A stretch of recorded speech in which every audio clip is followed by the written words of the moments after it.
a female teen and I have two brothers, 18 and younger teen. We lost our mom when I was 3 and our dad remarried stepmom a year later. It felt like they'd known each other for about a month when they got married, but it's possible they were together longer. About a month after Mom died, Dad was in a widows and widowers group, and that's how he met his wife Beth. Beth lost her husband and had no kids. When they got married, they sat us down and told us Beth was going to adopt us. My older brother and I objected, but we were ignored.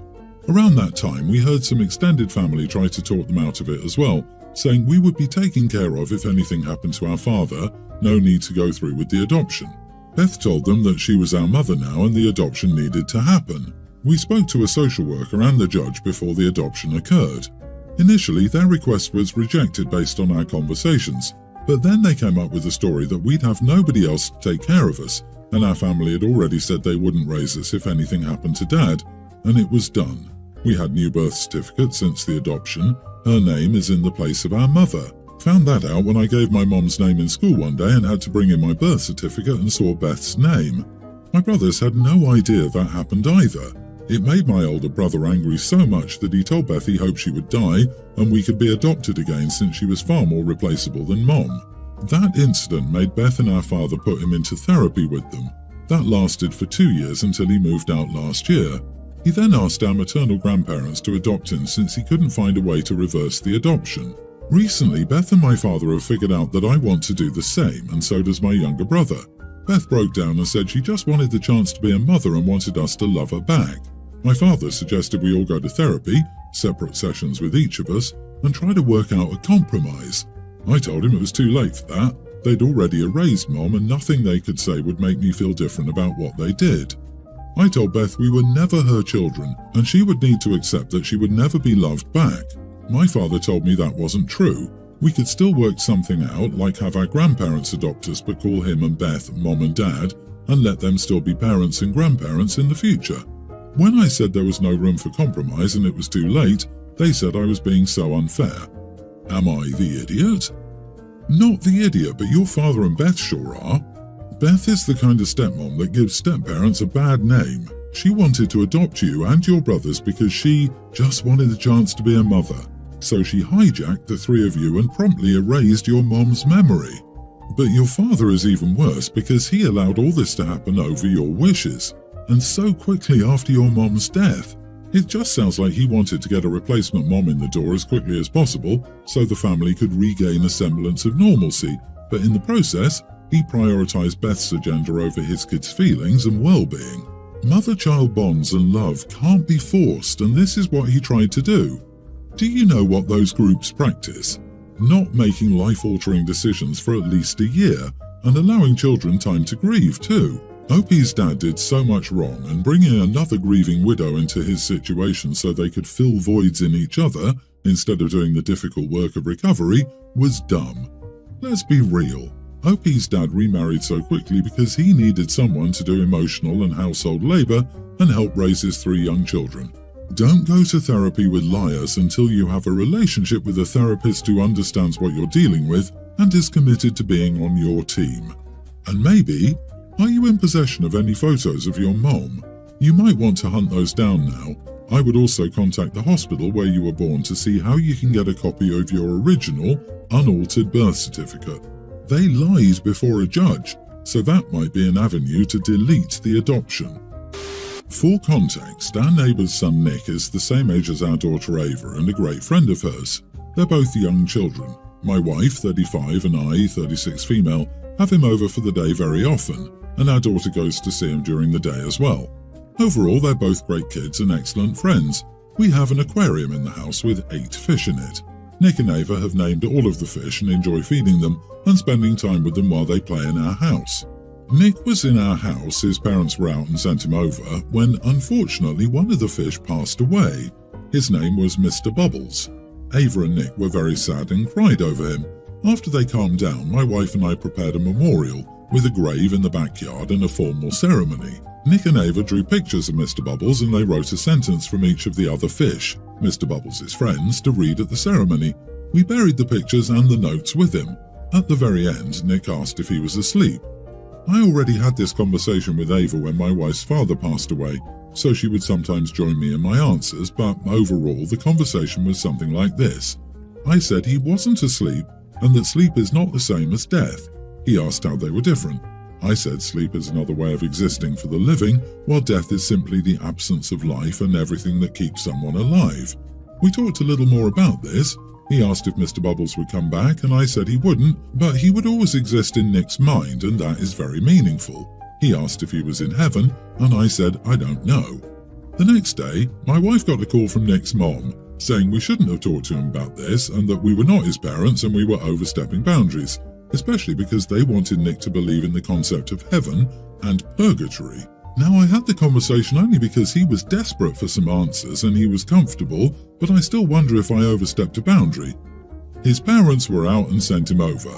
When you delegate a child's care to someone else, you also delegate things like discipline, teaching, and life lessons. If his parents don't want things said to their kid, they can't use you as childcare. I say not the idiot. You answered in a way that was age appropriate. Also, you didn't say that heaven didn't exist. Instead, you gave a neutral answer.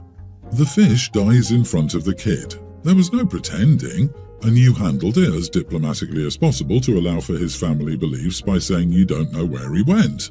You did not say, there is no heaven and God, kid, bwahaha, and no Santa, ha ha ha. And if he had said, yes, Mr. Bubbles is in heaven, there would have been some rant about animals not having souls. The only thing I do differently is maybe to add a bit, I don't know, ask your parents, they probably do. However, this was a fantastic learning experience for Nick, one handled with compassion and honesty. His parents should be thankful. My boyfriend, 29, and I, 23 male, are pretty affectionate and like to display that affection. Nothing too crazy, just holding hands, maybe some cuddling when in the right environment, and a peck here and there. Nothing straight people don't do routinely. When we're at his parents', we tone it down, not because they're uncomfortable, but because his brother, 26, is, and we don't want to deal with the stupid crap he says under his breath. There've also been a few instances of me and my boyfriend holding hands or just pecking on the cheek, and him saying some stupid crap like, I don't want to see that crap. Recently, my boyfriend's brother introduced his girlfriend to everyone. She stays over there a lot since boyfriend's brother lives with their parents. So there have been occasions where they will be full-on making out in the living room or groping each other. This irks me since when my boyfriend and I do anything, he has a tiny fit. So my boyfriend and I decided no more holding back, he would just have to deal with it. We still keep it respectful, no making out or groping, just little displays of affection, as I said. For some clarification, their parents absolutely don't mind, and since we haven't held back, they've said they feel relieved. We finally feel comfortable around them enough to not have to worry about policing ourselves. I absolutely love his parents, LOL. One night we were having a movie night, me, my boyfriend, parents, brother and his girlfriend. It's a movie night, so I'm cuddling into his chest while his arm is wrapped around me, nothing nobody else is doing. Out of nowhere, his brother bursts into a crap fit, saying he won't have our disgusting crap in his house and some slurs that you can probably guess. After his little tantrum, his parents kicked him out of their house and won't allow him back. Now boyfriend and I are playing block whack-a-mole with his extended family, calling us horrible crap for making his brother homeless, he's couch surfing. His parents are also getting crap, but they have assured me it's alright, but I feel guilty that this has caused so much drama for my boyfriend and his lovely parents, all over a damn cuddle. Am I the idiot? Not the idiot. Your boyfriend's brother's behaviour is the reason he's homeless. I admire you guys for keeping your cool and not contributing to the cursing and name-calling. Anyway, why is a 26-year-old couch surfing instead of finding a studio place to rent and stay? Maybe there's a reason your boyfriend's parents grew tired of his behaviour, and this incident was the final straw before they snapped. This boy sounds like a real treasure. I can just imagine how happy all the people he stays with are. I'm just amazed they have time to say anything to anyone while they're all busy fighting to see who gets to keep the precious little nugget. So much not the idiot here. You probably did his parents a huge favour. Brother is living with the consequences of his own actions. You are not the cause of this. Brother caused this by being a jerk. He had a choice. If this really disturbed him, he simply could have left the room instead of throwing a tantrum. Also, it's the parents' house. They're the ones who make the rules, not brother. The tactic of getting friends or family to gang up on someone like brother is doing is typical of people who are naturally abusive or just plain bullies. It's the sign of cowardice, and I'm sure there is an easy way for him to no longer be homeless, apologise, and agree not to throw tantrums while living with his parents. When my wife and I married, we decided that she would be a stay-at-home mom. She's Russian and has gone no contact with her family since around the time we got married, since they're awful. She came here as a student. We have a young daughter. Our arrangement was that I gave her an allowance for buying anything she wanted for herself. Then I paid for other expenses that we both agreed on, so I make more than enough for all of us.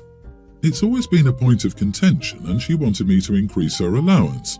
Sometimes when we disagree on a purchase, like a toy for our daughter, she will use her allowance to get it and then expect me to reimburse her allowance for it. Additionally, she wants to buy expensive makeup and use it even for just going out to see friends casually. Recently, since our daughter started school, she started doing a few gig jobs like dog walking. I wasn't for it, but I couldn't stop her from doing what she wanted. However, the time she spends doing that means that she has less time to be a stay-at-home mom, so I told her recently that I expect her to pay for the house expenses proportionally to what she earns. She disagreed, and I said I could just reduce her allowance as she now earns. She got quite angry with me and we fought. Things seem better now, but sometimes I feel she's still a little upset. She used some minor things against me, like the few times I asked her for money as I didn't have any change for small purchases. Was I the idiot here? It's only fair to change the arrangement now that she works.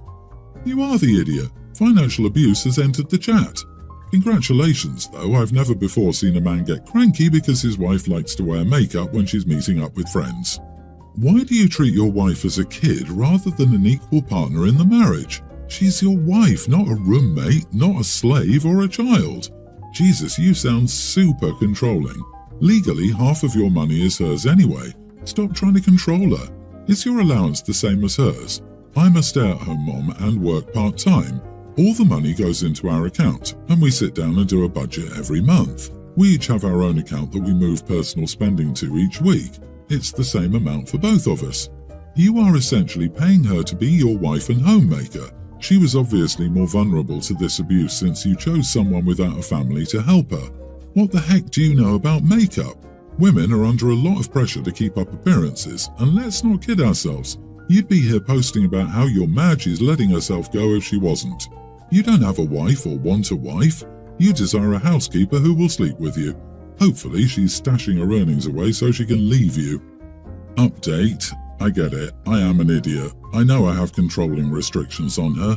We rushed into marriage for her visa issues, as she couldn't find a job, and married me. I always intended to lessen them once I trusted her, and I realise I really do. My dad insisted I be careful because of what people say about Russian brides. She has an Ivy degree in physics, and I know her dream is to be in science. I'll talk to her if she still wants to get a master's or try getting jobs again now that she has permanent residence. And I'll tell her to just use the shared account for any expenses, as long as it's not like a $1,000 expense. I got married about a month ago, and we were able to go on a 3-week honeymoon in Europe, so this was my first week back at work. This was possible because my wife's family paid for the whole wedding, so we could use what my parents planned to contribute for the honeymoon and then combine all we'd saved with all the gift money as a down payment on a house. The only catch is that my wife's family is from an anti-alcohol religion, and they not only said they would only pay for a dry wedding and would only ever come to New York from Utah for that. My wife was leaving the religion as we met in college and is fully out now. To their credit, the parents haven't excommunicated her, but whenever we're out there to visit, we fully have to play the part. No drinking, no cursing, church on Sunday, and I sleep on the couch. I don't want to get wasted at my wedding anyway, plus my parents got them to at least allow champagne for toasts. My parents paid for that, so we didn't feel it necessary to mention this on the invites, but apparently, having a dry wedding in New York requires notification. The reception was at the same place as the ceremony, so as the bride and I were about to enter, we were in the hallway, and I saw my co-worker and her husband making for an exit, and we asked where they were going as we were about to enter. Co-worker was at a loss for words, but the husband straight up said, "Heading out, kinda in bad taste, not to mention a wedding is dry on the invite." Now, we didn't particularly care these two were leaving, but my wife was worried it was a sign of things to come. She was right. Not only were more than half the wedding attendees gone before the cake, but other people also express their displeasure. So there are two conflicts. First, my father-in-law made a comment about how disrespectful everyone leaving was and that my friends and family reflected poorly on me. I snapped and said it was because of the BS I agreed to follow and that he should know going forward that my wife and I will not be conforming to any of his standards, and if he wants to keep seeing us, expect me to drink and speak the way I actually do in real life and never even attempt to ask me about church. He said I was way out of line, since he can't curse, and stormed off. Secondly, when I returned to work, I told the first co-worker her husband was extremely rude and I didn't want to remain friends outside of work. Another co-worker who stayed longer at the wedding jumped in to take her side, saying it was crappy. I didn't mention it being a dry wedding, as I knew people would RSVP no, and that he definitely would have, even though he agreed the husband shouldn't have been so blunt. I told him that we can strictly work moving forward as well. Am I the idiot for all this? Everyone's the idiot here.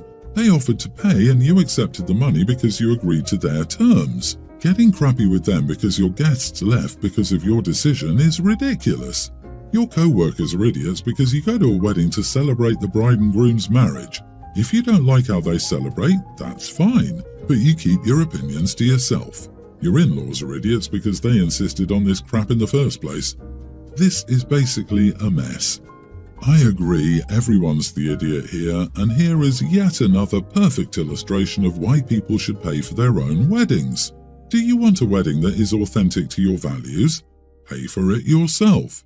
Or accept the attached strings, and remember that it allowed for a down payment on a house, and shut up. The real idiots are the guests that felt compelled to tell OP they were leaving because there was no free booze, and to say that they should have been notified. It sounds like OP invited people who didn't like him. Why? To get gifts for a new home? Don't be surprised when they have no loyalty. If you won't serve alcohol, then have a show, a cool band, something. Don't expect people to sit there for hours on end. Expecting your co-workers to sit at a table full of people they probably don't know and just hang around for hours after dinner is delusional.